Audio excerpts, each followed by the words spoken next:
Video like जरूर कर लीजिए और ऐसे वीडियो लगातार फ्री में पाने के लिए चैनल को तुरंत सब्सक्राइब कर लीजिए और बेल आइकन को जरूर टैप कर लीजिए ताकि आगे भी सारे वीडियो आपको मिलते रहे। यूट्यूब में फॉलो करते हैं तो प्लीज ये वाला फ्री टेलीग्राम चैनल जरूर ज्वाइन कर लीजिएगा। सारे नोटिफिकेशन सारे अपडेट यहीं पे आते हैं, ध्यान रखिए। List of world's highest paid female athletes.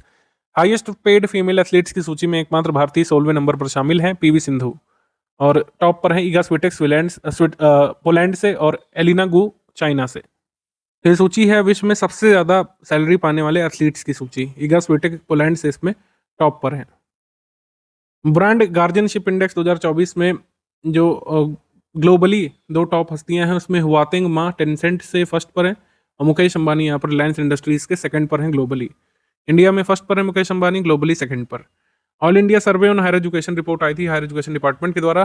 Bharat में सबसे ज़्यादा विदेशी छात्र वाले जो राज्य हैं उसमें टॉप पर कर्नाटक है, फिर पंजाब है। और भारत में उच्च शिक्षा प्राप्त करने के लिए आने वाले विदेशी छात्रों में जो सर्वाधिक संख्या में छात्र कहाँ से आते हैं? नेपाल से। दूसरे नंबर पर कहाँ से आते हैं? अफगानिस्तान से हाँ, और तीसरे नंबर पर अमेरिका से। आगे बढ़ेंगे हम लोग इसमें।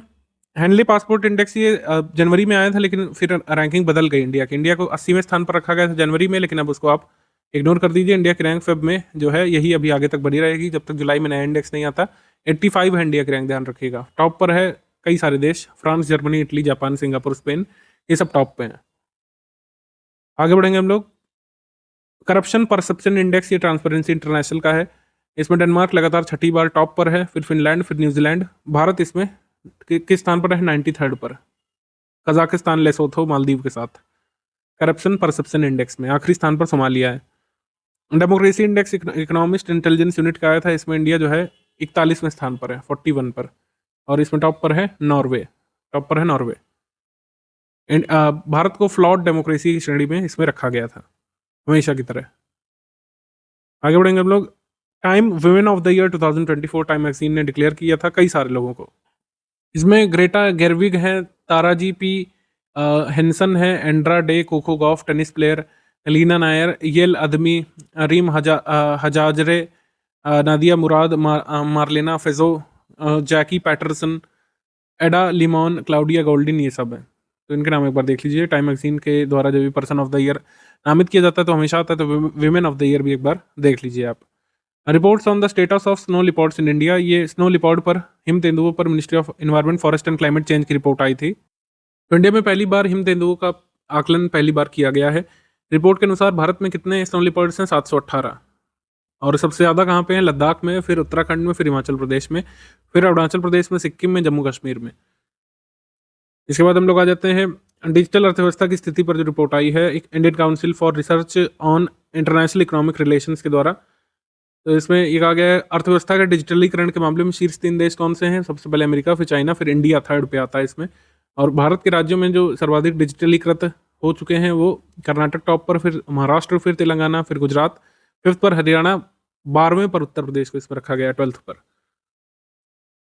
इसके बाद आ जाएंगे हम लोग मध्यम और भारी वाणिज्यिक वाहनों के परिवहन ईंधन के रूप में एलएनजी की रिपोर्ट। मतलब एलएनजी को किस तरीके से भारी और मध्यम भारी वाहनों में हम लोग यूज़ कर सकते हैं, इस पर रिपोर्ट बनाई है किंगडम ऑफ नीदरलैंड के साथ मिलकर नीति आयोग ने।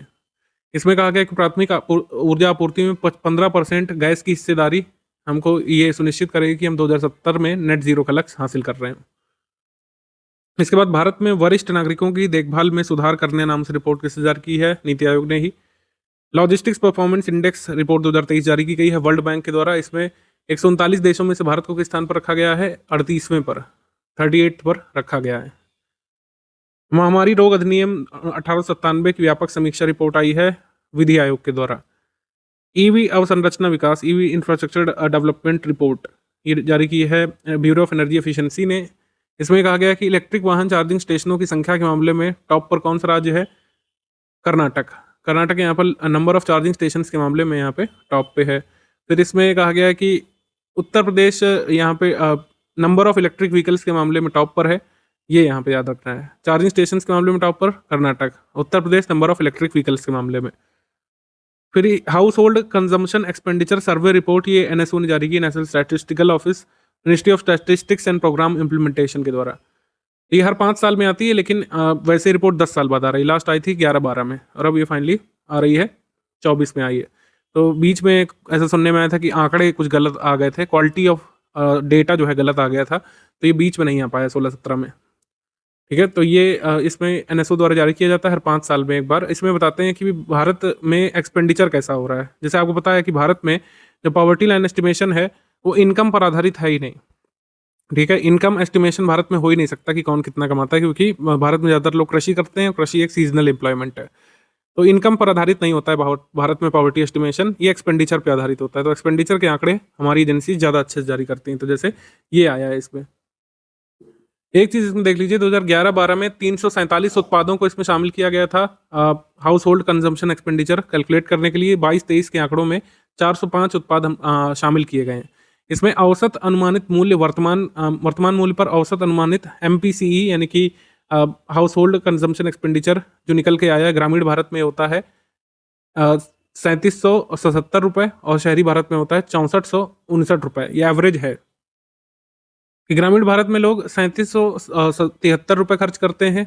ठीक है, और शहरी भारत में 6459 रुपये हम लोग करीब ये 405 उत्पाद खरीदने में खर्च कर देते हैं। तो ये करीब ये आंकड़ा जारी किया गया है।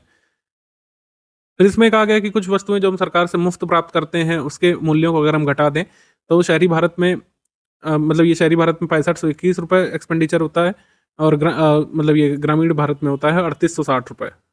ये है, इतना आंकड़ा बस जरूरी है आपके लिए।